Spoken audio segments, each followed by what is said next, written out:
Hey, y'all, welcome back to Her Freedom Project podcast.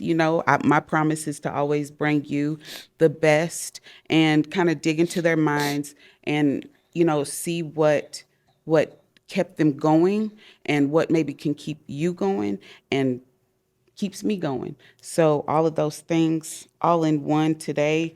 We have a very special guest, a very special guest. She's my family, but she is a gem, a diamond in the world, the industry of music, arts.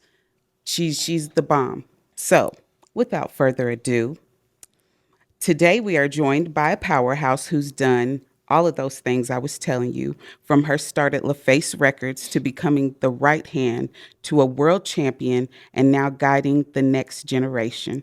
Please welcome Tasha Robinson-White. Thank you. Thank Thank you for coming on you. my show, sis. I truly appreciate that. And the way you said that was like, wow, that does, Yep. and that took You me did that. back. That's you. That's you. It took me That's back. you. I'm just me, but I was there.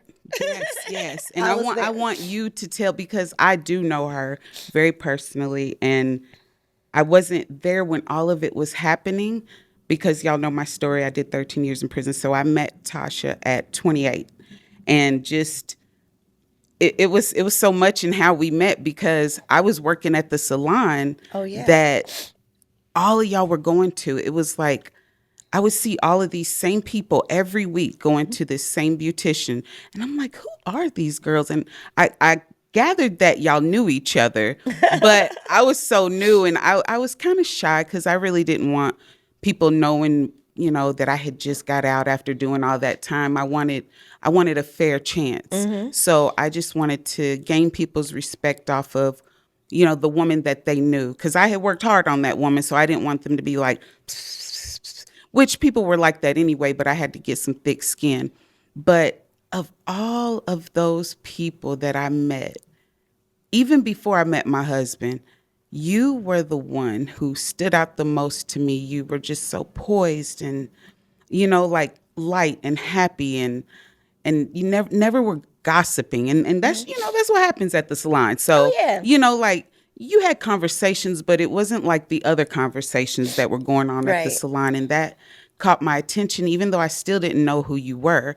Fast forward, I try to get a job closer to where I was living, and I met my husband, your brother, Absolutely. and then he started introducing me to all these people that I was at the salon with, y'all. I said, how small is the world? Like, how small is the world? But we didn't know each other or formally meet when I was working there. Right. But once he entered, it was like, wait, I've seen you somewhere before. No, I said, no, I remember you. So, sis, thank That's, you. That's why we got history. That's why she says, you've been talking about doing this for so long, and I'm so yes. happy for you. And so now this is my way of telling my story, just on a podcast and other people's stories. So, Well, sis, tell me, okay, I want to dig into okay. when it Sorry, y'all. I got a little bit of first nasal going started. on. Yes, little But, allergies, forgive us. We'll try to sorry. edit all that out. Okay. Thank you. Go ahead. Early in, like, when you were young, when did you know that you wanted to be in the industry, or, like, be in the music industry, just be in the industry? Wow. Um, when I haven't, no one's asked me that question before. They always start at LaFace or they always start at Mayweather or whatever. So thank you for asking that question. So when I was young, like a little girl, probably about 5 or 6 years old, I was watching Fame, right? Debbie Allen, like people like, I would watch TV and I would pretend I was different celebrities on TV. And, I would dress up in my mom's dress up clothes and I would watch Fame. I would watch Grease. I would watch Cher. I would watch all these people and, Dinah Ross. And I was like, I want to do that. I want to do that. And as I jumped around and dressed up and played around, after a while I was like, this is fun, but this kind of boring. Like I want to be behind the scenes. I want to create the room. I want to create the atmosphere. I want to help people get to that point. I feel like there's longevity there, right? So when you're in the limelight, you're there for a selected amount of time. Where if you're working behind the scenes, you get to recreate over and over again, right? And so I guess, I kind of started feeling that energy in high school. I feel like behind the scenes too, you can create more freely. Without Yes, when you're in the limelight or in the spotlight, the judgment comes more. So when you're behind the scenes, you're able to create and be more creative without, so many people picking that apart at your craft or your art that's while true. it's in the making. That is true. That is true. I remember even in high school, participating in the talent shows. And it was fun being on stage, but it was also fun kind of like being the boss, kind of being behind the scenes. Like, you do this, you do that, help me here, let's move this, let's get that, let's create. And then watching the creation actually come together. So I feel like in high school, I kind of got bit by the bug. I did a lot of parties, hosted a lot of parties at my house, even with my youth group, the Elegantes back in the day. So it was just really, really fun for me. But I think I really, really got bit by the bug when I moved to Georgia, when I moved to Atlanta, I'm sorry, where did you grow up? Lansing, Michigan. Lansing, Michigan. Lansing, Michigan. Yes, the Okay. capital of Michigan. Everyone says, "Oh, you from Detroit?" No, I'm from Lansing, Michigan. Okay. I need to Y'all got it. Y'all clarify heard that. it I need to first. And it's clarify the that. capital, so you learned something today. Something Absolutely. else. I know I Absolutely. did. So after high school, I ended up moving to Atlanta, Georgia to attend Spelman College. I actually went down there a little early to stay with my auntie. I really wanted to get out the house, really. Like 18, I felt like I was raising my brothers, and, my mom and dad were still kind of young, having their time. And I was like, whew. 18 graduation, I'm leaving. June I graduated, mid-June I was in Atlanta. So when I got down to Atlanta, I moved in with my aunt and her boyfriend at the time, who actually is my husband's oldest brother. Crazy, right? All right, now I'll pick that apart when I watch the tape Yes, again. we'll go back Okay. to that. But anyways, so meeting Kevin, we were not to be a couple. That was not the reason why we met up. We both just graduated high school, and he was in the entertainment business. So he was dancing and going to all the nightclubs. He was really like exposing me to something And different. her husband has danced for some people, like Yes, some people. I can't remember everybody, but I know he was TLC, TLC, Monica, Monica, Usher, Usher. Come on, y'all. everybody, Like, the okay, Brat. so we're building it up because y'all have heard me say YSK. So we're building it up. You're gonna understand this whole thing at Yes. the end. So when I moved to Atlanta, hanging out with Kevin, it was kind of cool. Like, he was showing me around, showing me different things. And So he was like your first friend. yeah, He was my T. literally, he Okay, was my first friend in got it. Atlanta. He was my first friend. And then he introduced me to a young lady, Regina, who also was attending Spelman. So he was like, well, you got somebody you can hang out with, or whatever. And they actually were friends as children growing up. And then he introduced me to Christy. So I kind of got my own crew through Kevin. Like a lot of my friends that I have today came through my interaction with Kevin and just being on the scene with Kevin. So just those are two names that were really impactful in my life. But, I'm going over houses. I'm going to Jermaine Dupri's house. I'm going to Eddie Weathers' house. I'm going to, hanging out with this girl named Lisa, who is not Left Eye. I'm not knowing who these people are. I'm knowing these are his crew, his friends, but I didn't really like know what they were doing. I just thought they were cool. They're artists, you know what I'm saying? They're doing their thing. And I was like, wow, I'm hanging out all night Sunday, but Monday I had to go to school. And I'm leaving the studio going to school, and they were sleeping in and about to do it again the next very day. And that became a little distracting for me, and exciting at the same time, because that's what I wanted to be involved in. That's where I wanted to really be at that moment. And I felt like at that time, I might be wasting my parents' money over here in school right now. You know what I'm saying? When I could be out here chasing a dream or doing something, and I'm grown. That's how I felt. I'm grown. And, if I step out this way, then I'm going to have to pay the price. And I did. I ended up getting introduced to some moguls out there who are today. Ian Burke, he's a big So time wait, mogul. so you dropped out of college, Yeah, I dropped out of college. but on the flip side, you followed your dream. I did. Okay. I All right. did. And I stand in that, Okay. for me, oftentimes I do beat myself up, especially trying to tell my kids, y'all need to go to school. You need to do this. You need to do that. Yeah, I took a moment. I took a break. I took a beat. I took a turn. I Yeah. took a chance. That's the way I looked at it. Yeah, I like took a that the chance. best. I You took a took a chance. chance. Yeah. And, now I got to pay my own rent. I got to pay my own bills. Got to figure it all out. This is what you did. You got to stand on business.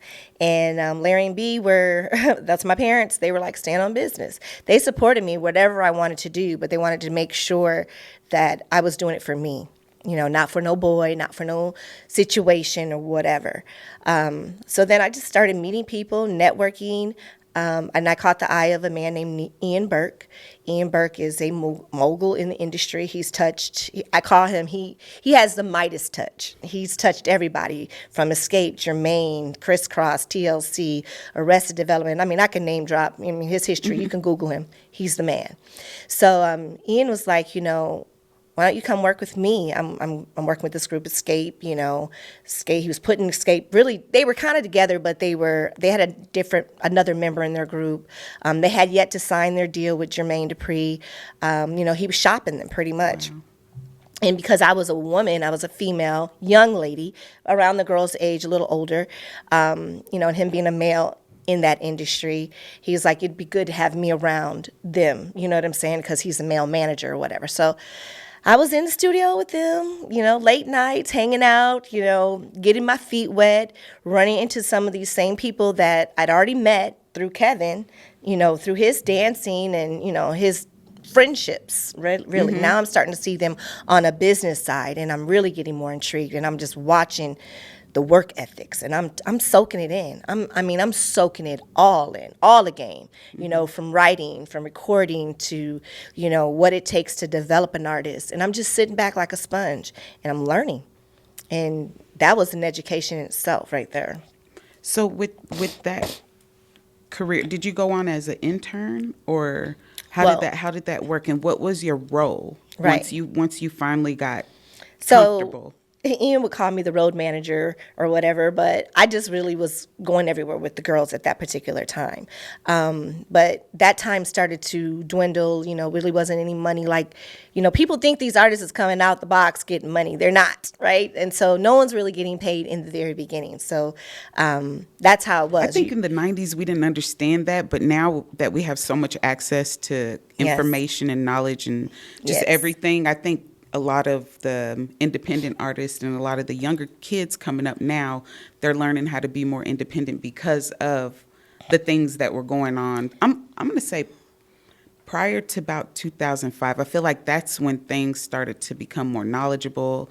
People were starting to take more control of their own careers. Yeah, we had more accessibility to certain things. Yeah. Now these stories that I'm speaking on are on the internet. Right, Do you know what I'm saying? So I've watched a million of them. I love them. Yeah. It's sad. It's sad, but like to know their truth and just like to even be able to speak about it, because there was a time that they couldn't, obviously. Absolutely, absolutely. And you have to tell your own story. You were there.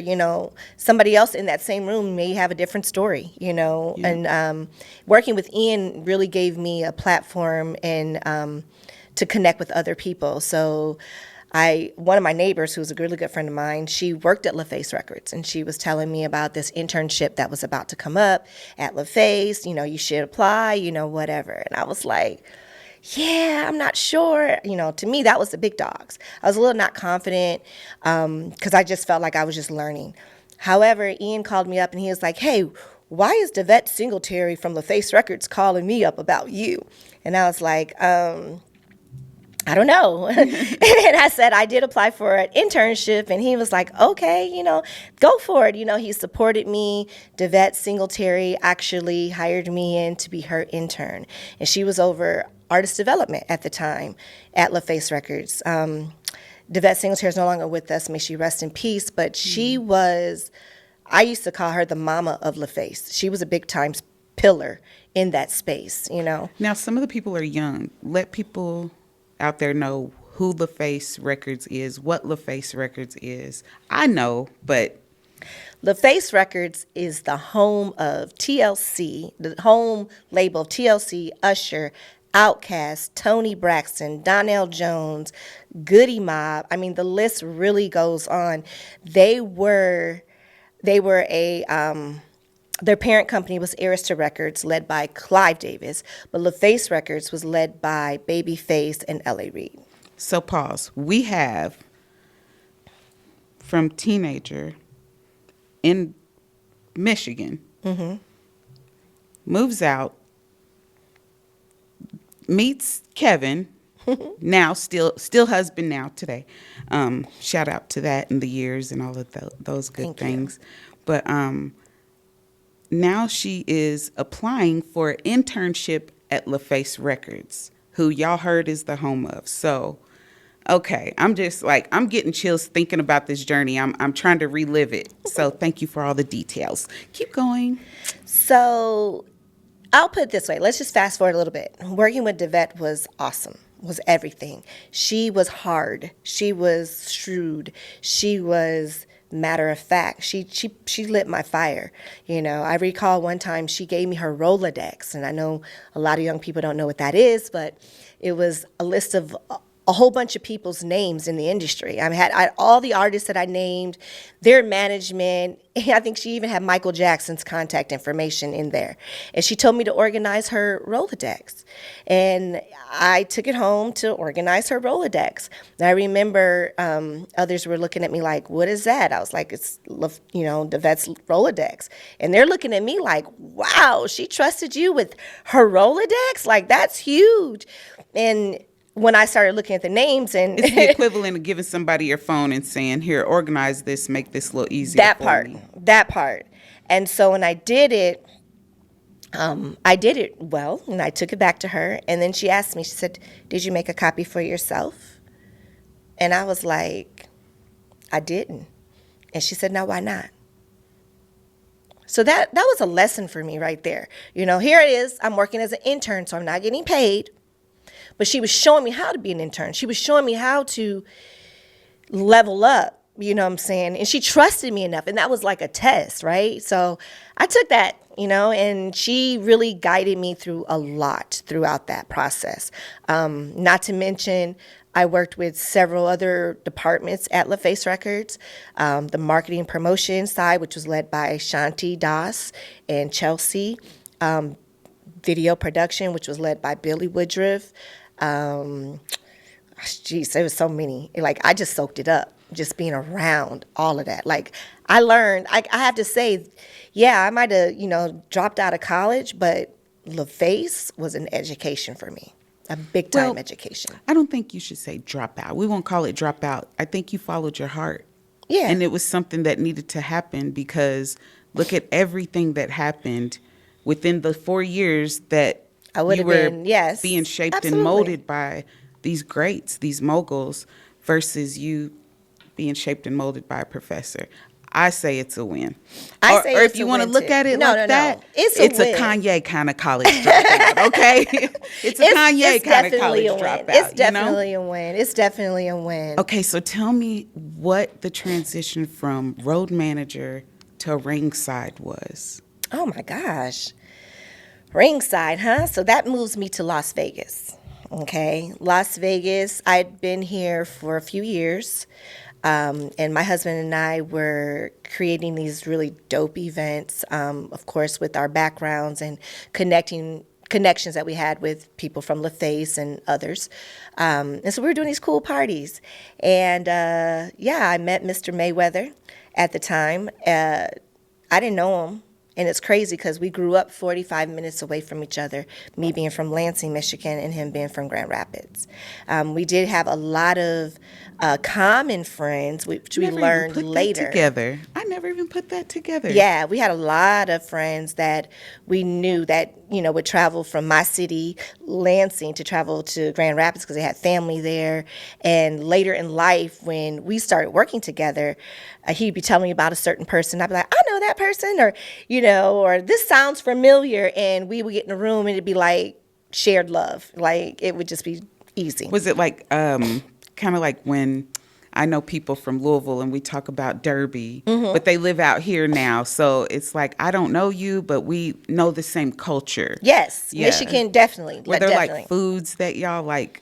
Were Definitely. there foods that y'all were like, oh, this some Michigan stuff here? Yes, Yeah, yes, okay. absolutely, absolutely. So we connected.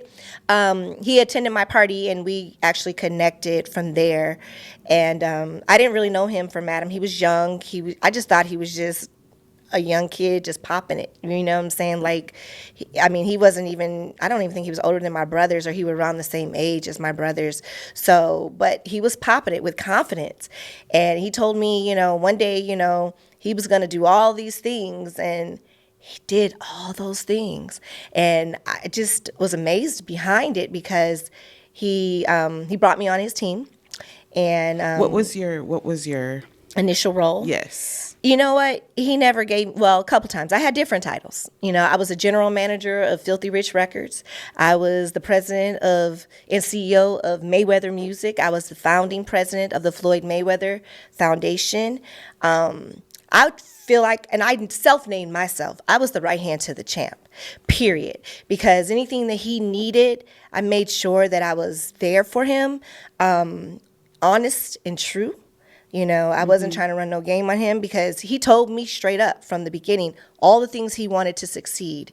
And it aligned with what I wanted to succeed. As I told you earlier, as a youth, I wanted to be behind the scenes. I wanted to make power moves. I wanted to position people in spaces. And that's what I was able to do with Floyd.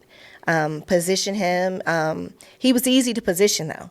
You know what I'm saying? Because he was ready. He was ready. He was ready. He was ready. You didn't have to call and be on his ass. On some instances, I did. But not with his job. No. And not with what he did to... Absolutely not. I don't want to say bring food to the table, but in my husband worked in boxing, so and he worked on the business side, so I understand how that plate has to go around to everybody. But he, would speak things into existence, and I All look the at those time. videos now, and I'm like, man, we thought he was being so cocky, but really he was just speaking his future into existence. I remember him telling me, I watched him sign stuff all the time. He said when he was in school, all he used to do was write his autograph. Like, that's all he did was write his autograph. I've watched this man train relentlessly. I even tried to run with him one day, and we were running, and it was like he used to run 5 miles every day or during training.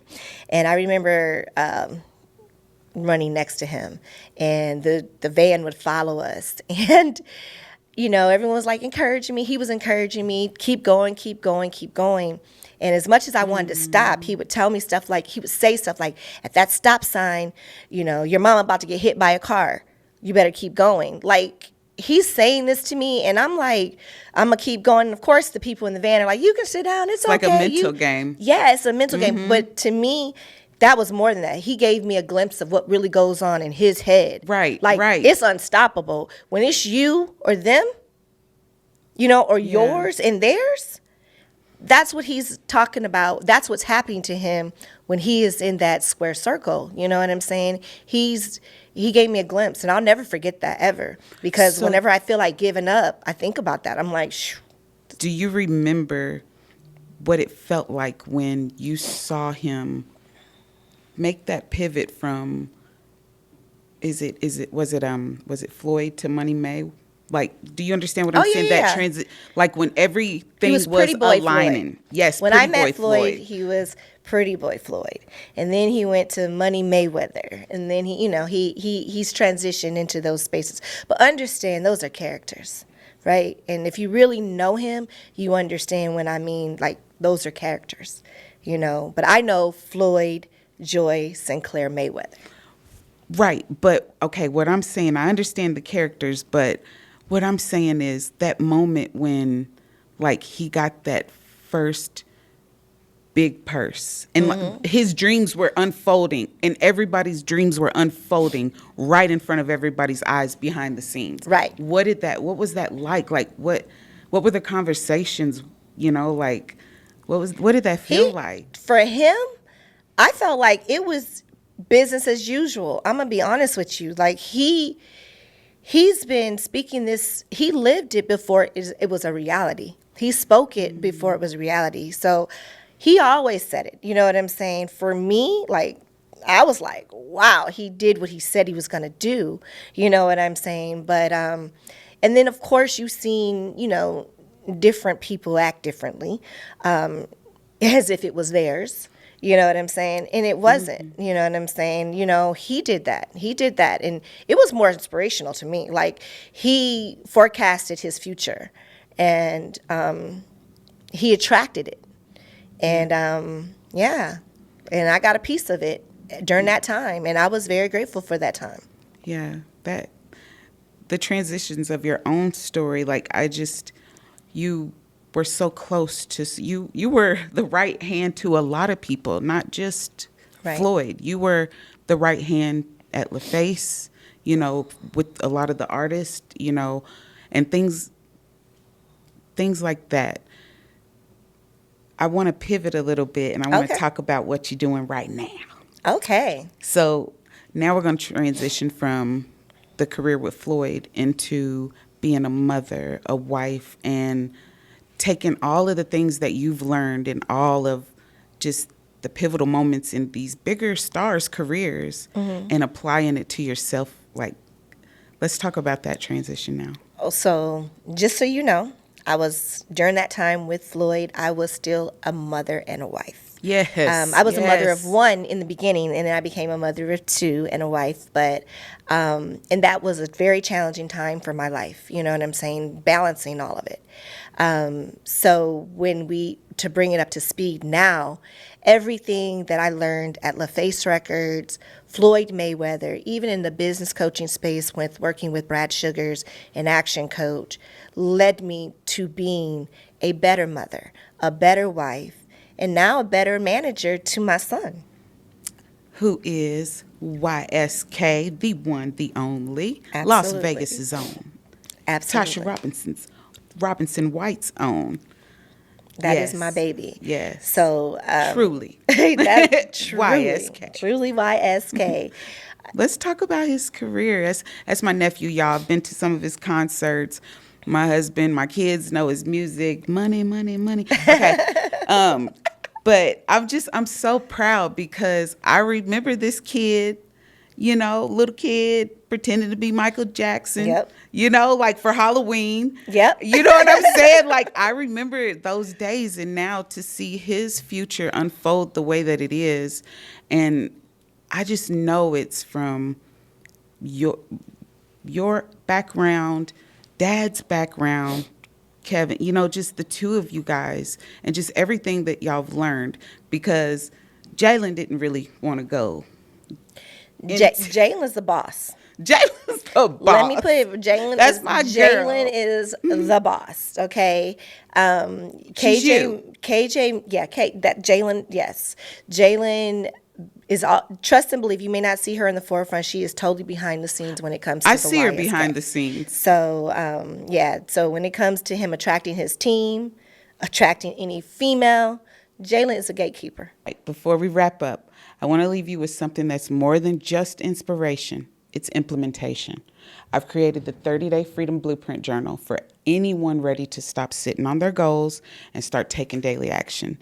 This journal walks you through 30 days of real self-work, clarity, consistency, confidence, all the things you need. It's the same process I use to rebuild my mindset, my business, and my peace. So if you're tired of waiting for the perfect moment, this is it. Grab your copy, start today, and tag me in your journey using hashtag Freedom Blueprint 30, and we can grow together.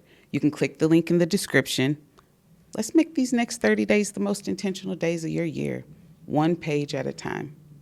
Thanks, guys. See you in the next Jalen is a episode. gatekeeper. It's not happening As she if it should doesn't be. pass her test. So, but she's the boss. So, and I she's love creative in it. her space. I love it. The family hustle. Absolutely. With KJ, he took a little different path. He's out there. He's I can't even say he's out there. It's like I feel like both children grew up around us and around us, growing through everything that we were growing through. We weren't just going through it, we were growing through it as a family. You know, my time at LaFace, Kevin was over there doing things as well. He was becoming the entertainer. He was on the Grammys. He was traveling. He was touring. We came to Vegas. You know, I was working with Floyd. He was on tour. Like, you know, and I'm having children. And so our kids were picking up the language. They were picking up, you know, they were in the rooms with all these different people, you know, and it didn't minding their own business. They did not care about anything. I remember taking Jalen to the gym. She was like, whatever. Let's go. You know what I'm It's hot in saying? here. Let's go. Yeah, exactly. You know, taking KJ different places. Even KJ went to the ring a couple times, and it was just like it was cool. They were kids. They weren't really paying attention to what was going on, but they were. And I learned that now, just listening to my children speak. You know, they tell stories that I'm like, you remember that? And they're like, yeah, we remember that. And we remember you doing this and saying that. And, you know, I was like, wow. So watching it transform today, like in KJ and his personality. And I mean, it took a village. And y'all are part of the village. You know what I'm saying? You all are a part of the village. We family. You know, We family for real. That poured into him. You know, he's just my son. You know, he's dancing around doing Michael Jackson. You know, my girlfriend, she would come to the house all the time and just put her camera on him and start recording him. He would just do little shows. And she kept so much footage to, like, when he graduated, she had almost a movie, a documentary of all this stuff. I didn't even know she was taking all this footage. And she shared it with us when he graduated. And he went on, he was going to college, and after his first year of college, his mom, I need to take a break. He pulled a you on you. He pulled a you on me. All He pulled a right me now. on me. And I said, Gotta okay. love it. I said, all right, well, what's your plan? And I mean, he's in his plan right now. Everything that he said, everything he spoke, he's doing. I remember KJ as and I say KJ because that's my son named KJ, but YSK. Yes. Going through the process, you know, at one time he wanted to do drill music. One time he wanted to do this type of music or that type of music. And he started to find himself. And not just because I was saying, I don't think you should do drill music, but he was also connecting with other experts and other people in the industry on his own, making phone calls, calling T, calling, you know, Ian in the industry. When we're getting in Atlanta, he's jumping in Ubers, going out to the studio, 13, 14 years old, like just trying to figure it out. You know, coming back with me, showing me business cards. I got a lawyer. I got an entertainment lawyer. I'm like, what? You know, he was making his own power moves at a very, very young age. And it doesn't surprise me what's going on right now with him. So what role are you playing in his career? Because you mama. Yes. You big mama. Like, don't play. So I know that you're at everything that he has going on. What is your role now with his career, and when did you decide to step in? When he brought that lawyer's business card home, talking about I got a lawyer. Yeah. Is that when? No, that wasn't actually when. When he started going into the studios here in Vegas. Actually, he was going in the studios a lot when he was in Atlanta. We would be in Atlanta on trips, family trips.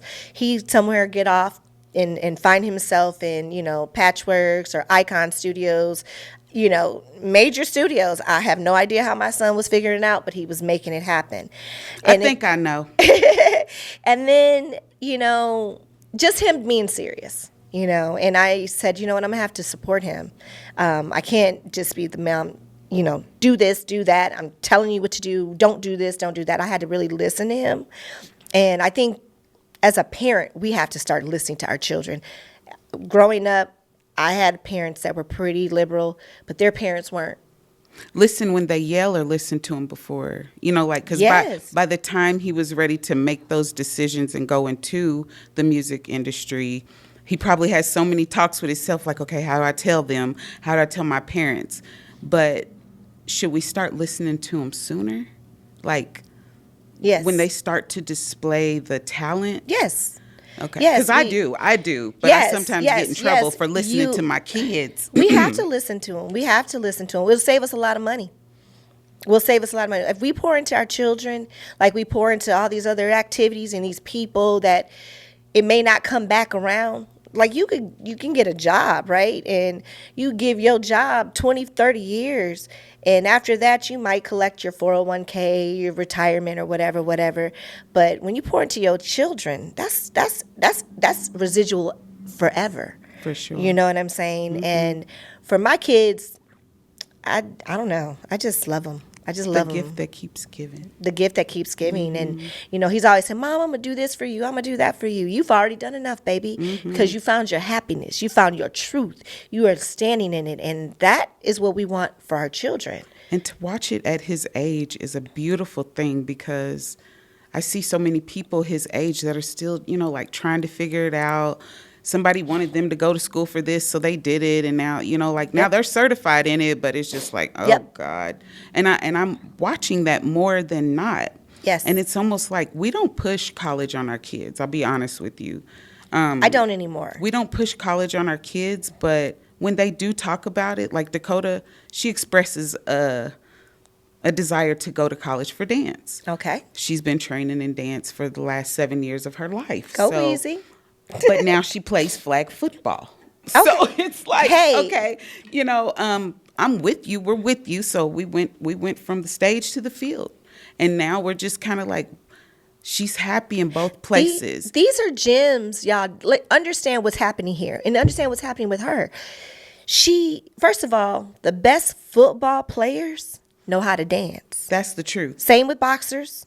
They know how to dance. And I told her that. I'm like, babe, if nothing else, your footwork should be on point. Absolutely. But the thing is like being able to allow your children to express themselves in different spaces, at different stages, all that is pouring into their cup. That's giving them these life experiences.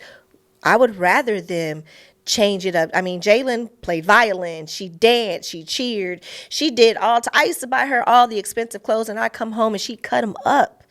You know what I'm saying? Cut them up to design her own thing. So I had to let her know, like, I can't be mad at her because she was cutting up the stuff that I thought was so pretty. We're going to start shopping at the Goodwill. That's okay? right. And we're going to let We you gonna get start creative. saving.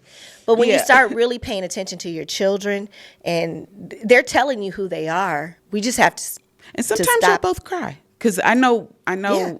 the conversation when it was me and Dakota deciding on what we were going to do this year as far as her activities and stuff. I cried because I was so invested, but she was like, Mom, I want to try something else. And I'm like, okay, let's do it. And then we both just sitting there crying, and I'm like, we're going to figure it out. We're going to figure it out. And That's we did. amazing. And we did. And we've had a great year so far. Like, football season is coming to an end. She's still dancing, but just not as much. She's not competing this year. Okay. We took a year off. And I just watching her grow. And so now she starts to use, it's my life, Mom. Let me decide. And I'm like, just know that I hear you, but know that I'm also here to impart wisdom. And, because she also was trying to make another decision, like she was in student council, and then she didn't want to do student council anymore. Well, she did, but she wanted to do something else. It was like be a teacher's assistant. Right. So I didn't understand what, but I'm like, I know student council eventually will get you in rooms, you do this in high school, this will be a good thing for you. And it's been a good thing for you. So why do you want to leave? So I just had to, ask her some questions and just, be real with me. I'll be real with you, and we'll talk about it. And if it's really something that I feel like will not hinder your growth, we can do it. But Absolutely. you're going to talk to the adults. Right. I'm not emailing anybody. I have, when gotta they want to support make those decisions, I'm behind you. Yep. But you're going to do the work. Absolutely. So I love that YSK is doing the work, and you're right there to support them. Like, Yes. He Like, attracts his oh team. He's man, got a team. He's attracting a team. We just kind of manage. Kevin and yeah. I are the managers. Kevin is A&R in management. I would say I'm PR in management. And And what is Uncle T? Because Uncle T seems to Uncle, think he he, has a job he over there absolutely. in the Uncle T is YSK camp. Okay. he family, he's a consultant, he's A big cons- bro. See, I You like know what I'm that. saying? You know All what I'm saying? right. He's All studio, right. you know what I'm saying? T knows his family. Consultant. He Oh, oh yeah. Tasha, thank you so much. We are running out of time. I already got the, they Oh already did no. me. We But could talk forever and you know this. we could. And I always tell everybody, I'm like, I got to do a part two. I got to do a part two. But Absolutely. your story and your life is so good and so informative that I just know so many people will learn so much. I mean, there's somebody out there right now. There's somebody out there right now who is wanting to take the same path. They're struggling. So thank you for coming on. Thank you for Well, coming on to my Devonna, show. thank you. And I had to, as you give everybody their flowers all the time, I just wanted to make sure that you got yours. Thank The you. sharing your platform and asking these questions and just having the conversation, taking out time, sis. Like this was more to me than you even know. And just letting me tell my story and, sharing and, just the love. So, My sweetie, top five. My top. hey, some pretty flowers for you. Oh my God. Thank you. I love you too. And back behind the mic so everybody can hear me. So that'll be a wrap. Y'all, I told you, I promised you I was going to bring you my top five entrepreneurs, extraordinary entrepreneurs in Vegas, and we're going to pick their brains. So let's keep digging, let's keep studying, just stay strong and keep pressing forward. Absolutely.